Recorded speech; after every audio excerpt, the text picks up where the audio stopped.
আমাদের মাতৃভাষা ইংরেজি না। তো ইংরেজিটা আসলে মূলত কার্যত একটা ভাষা।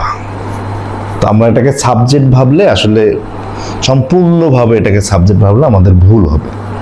তো ইংরেজিতে ভালো কিভাবে করব?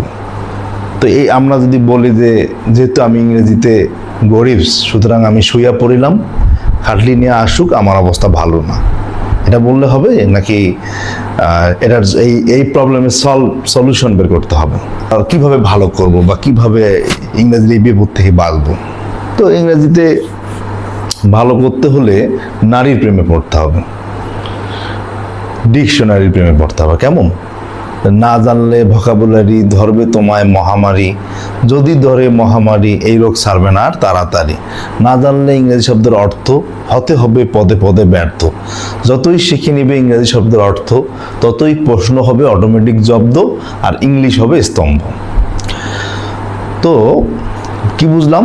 ভোকাবুলারি, এই যে অর্থ বুঝে না বলে আমাদের সমস্যা। আমরা এই কারণে আমাদের নামাজেও মনোযোগ হয় না।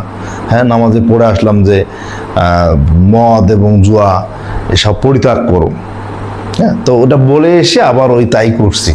তো এই যে আমরা অর্থ বুঝি না, এই কারণে ইংরেজি তো আমার মনে হয় যে ইংরেজির অর্থে আমরা দুর্বল, যার কারণে আমাদের ইংরেজির অবস্থা এই। তো সুতরাং এর সমাধান কি? সমাধান হলো যে নারীদেরকে প্রেগনেন্ট অবস্থায় লন্ডনে রেখে আসতে হবে এবং হ্যাঁ, বাচ্চার বয়স 2.5-3 বছর হওয়ার পর তারপরে এখানে নিয়ে এসে বাংলাদেশে এসে কোনো স্কুলে ভর্তি করাইতে হবে, তাহলে প্রবলেম সলভ। কেমন? তো যা হোক, ইংরেজিতে যেটা বুঝলাম যে অর্থ বুঝতে হবে। আমরা ইংরেজিতে দুইভাবে ভালো করতে পারি। একটা হলো কি, যেটা আমাদের যে বিষয়ে আমাদের সামর্থ্য কম থাকে, মানে ভোকাবুলারি, আর একটা হলো টেকনিক। তো দুইটার কম্বিনেশন হলে ইংরেজিটা খুবই ভালো করা যায়। ওয়ান সাইড হওয়া যাবে না, আমাদের টেকনিকও জানতে হবে, আবার কি ভোকাবুলারিও জানতে হবে। তো আমরা হলো টেকনিক নিয়ে আলোচনা করব। তো ইংরেজিতে দেখা গেছে কি, ইংরেজিতে প্রথম যে প্রবলেমটা হচ্ছে ইংরেজি সেন্টেন্স কাকে বলে? এক বা একাধিক ওয়ার্ড পাশাপাশি বসে মনের ভাব প্রকাশ করলে তাকে সেন্টেন্স বলে। তো এক বা একাধিক ওয়ার্ড, তার মানে একটি ওয়ার্ড হলেও এটা সেন্টেন্স হবে।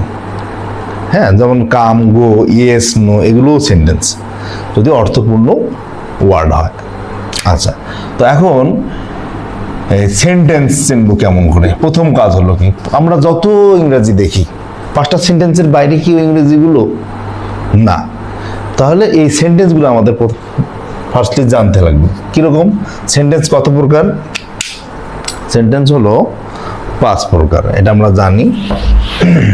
Assertive, interrogative, imperative, optative, exclamatory. তো এগুলো চিনবো কেমন করে? খুবই সহজ। এই চিহ্ন দেখলে আমরা কি বুঝবো? এটা ইন্টারোগেটিভ। কেমন? এটা কি? ইন্টারোগেটিভ। এই কোশ্চেন মার্ক দেখে আমরা বুঝতে পারবো এটা ইন্টারোগেটিভ সেন্টেন্স। তারপর এই চিহ্ন দেখে আমরা বুঝতে পারবো না, এটা কি? Exclamatory sentence. এখন এই যে ফুল স্টপ, তাহলে 5টা সেন্টেন্সের 2টা গেল, এই দুটো বাদে আর থাকলো কয়টা? 3টা। তো ওই 3টার মধ্যে তাহলে একটা কি অ্যাসার্টিভ আছে, তাহলে ওগুলো কেমন করে বুঝবো? 3টাই যদি ফুল স্টপ হয় তাহলে আমরা সেপারেশন করবো কেমন করে? তাহলে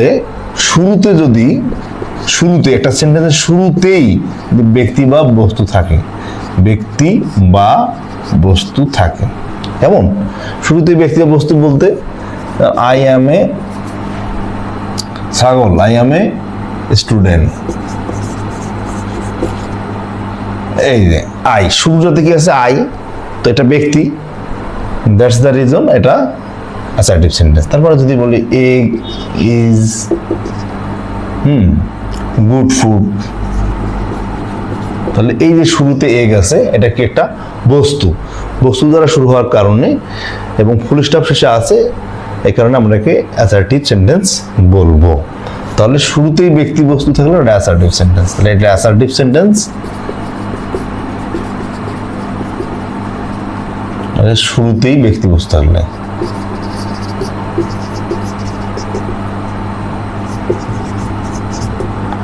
তাহলে ফুল স্টপ, তিনটা ফুল স্টপের একটা গেল, আর বাকি দুটো আরেকটা আছে। তাহলে ইম্পেরেটিভ অপারেটিভ কেমন করে বুঝবো? যদি কি থাকে, মেমাইট থাকে, মেমাইট থাকে, বাট মেমাইট থেকে যদি কোশ্চেন মার্ক থাকে তাহলে তো কোশ্চেন মার্ক থাকলে কোনো কথা নাই, ওটা ইন্টিগ্রেটিভই হবে। যদি কোশ্চেন মার্ক না থাকে এবং মেমাইট থাকে তাহলে সেটা অপারেটিভ। আর একটা কি, তাহলে ফুল স্টপ তিনটার দুইটা গেল, তো আরেকটা বাকি আছে কি, ইম্পেরেটিভ। তাহলে আমি যদি সহজভাবে চিন্তা করতে যাই তাহলে সহজভাবেই চিন্তা করব, কারণ আমাদের মানে সৃষ্টির মধ্যে সবচেয়ে বুদ্ধিমান প্রাণী হলো জিবরাইল আলাইহিস সালাম অ্যাজ পার অ্যাজ কোরআন। তো সেই জিবরাইল আলাইহিস সালামের পরামর্শ হলো যে তোমার সামনে যদি কয়েকটি বিষয় উপস্থাপন করা হয় তাহলে সবচেয়ে যেটা সহজ সেটা গ্রহণ করবা। তো যাই হোক, তো আমরা এই তিনটা ফুল স্টপের দুটা গেল চেনার নিদর্শন আমরা দেখলাম, যে ফুল স্টপ আছে এবং শুরুতে যদি ব্যক্তিবস্তু থাকে তাহলে এটা অ্যাসার্টিভ, যেমন শুরুতে আই আছে, শুরুতে এগ আছে, এটা বস্তু, এটা ব্যক্তি, এই কারণে অ্যাসার্টিভ। আর মেমাইট আছে শুরুতে কিন্তু কোশ্চেন মার্ক নাই, তাহলে এটা অপারেটিভ। আর ফুল স্টপ দিয়ে এই দুটার বাইরে যদি হয় তাহলে ফুল স্টপ থাকে, তাহলে পরে তাকে আমরা ইম্পেরেটিভ সেন্টেন্স বলতে পারি। মানে চারটার তো পাঁচটার মধ্যে চারটার নিয়ম জানলাম, তাহলে যেটা জানি না সেটা হলো ওই বাকিটা, ওইটা ইম্পেরেটিভটা। তো ইম্পেরেটিভটা আসলে নিয়ম আমরা জানি অনেক আছে, যে আদেশ বোঝালে, অনুরোধ বোঝালে, হ্যাঁ, তো উপদেশ বোঝালে, নিষেধ বোঝালে ইম্পেরেটিভ সেন্টেন্স হয়। তো আমরা আসলে শর্টকাটে একটু জাস্ট জানি, প্রথমে ইংরেজিটিকে একটু সহজভাবে শেখার চেষ্টা করি, বইয়ে যেভাবে আছে, হ্যাঁ, রুলের মতো করে শিখতে গেলে তো হয় না। ধরেন একটা ছাত্র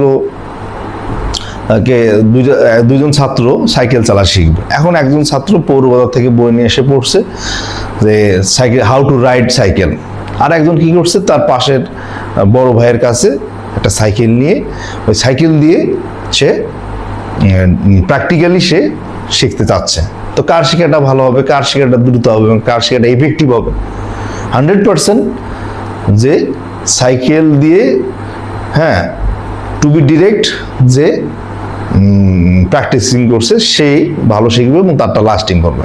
এখন আমি ধরেন ওর যে বই পড়ে সাইকেল চালানো শিখবে, সে কি হবে, সে দেখা গেলো যে 6-7 মাস সাইকেল চালালো না, তার অথবা তার কোনো অসুস্থতা হলো, তারপরে সে সাইকেল ধরতে যে তার আগে তার মাথায় ফার্স্ট আসবে কি, ও আচ্ছা আচ্ছা রুলসগুলো দেখে আসি। বাবা বললো যে বাজার থেকে মাছ নিয়ে যেত, সে সাইকেলে উঠতে যায় দেখবে ও রুলগুলো একটু দেখে আসি। আর যার ওই যে টু বি ডিরেক্ট কোর্স শিখছে, সে কি করবে, সে ওসব রুলের কথা তার মাথায় আসবে না, সে ডিরেক্ট সাইকেল হাতে নেবে এবং চালানো শুরু করবে। তো ইংরেজিটাতে আমরা এই যে রুল মুখস্থ করতে যে আমরা ভুলটা করি, রুল, হ্যাঁ, রুলসগুলো আছে ওভাবে ফোকাস করবো না ভালোভাবে শিখতে গেলে।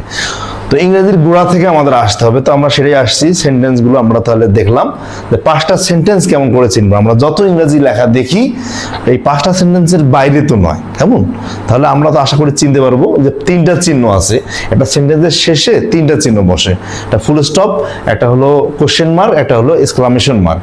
তো এই 3টার যদি তাহলে আমরা দেখলাম কোশ্চেন মার্ক থাকলে ইন্টিগ্রেটিভ, এক্সক্লামেশন থাকলে এক্সক্লামেটরি, আর ফুল স্টপ থাকলে অ্যাসার্টিভও হতে পারে, অপারেটিভও হতে পারে, ইম্পারেটিভও হতে পারে।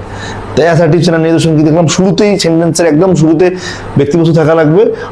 আর যদি সেটা না থাকে তাহলে দেখবো মেমাইট আছে কি, যদি মেমাইট থাকে তাহলে এটা অপারেটিভ, আর মেমাইটও নাই, শুরুতে ব্যক্তিবস্তু না, তাহলে এটা ইম্পারেটিভ। যাই হোক, এই হলো সেন্টেন্সের চেনা।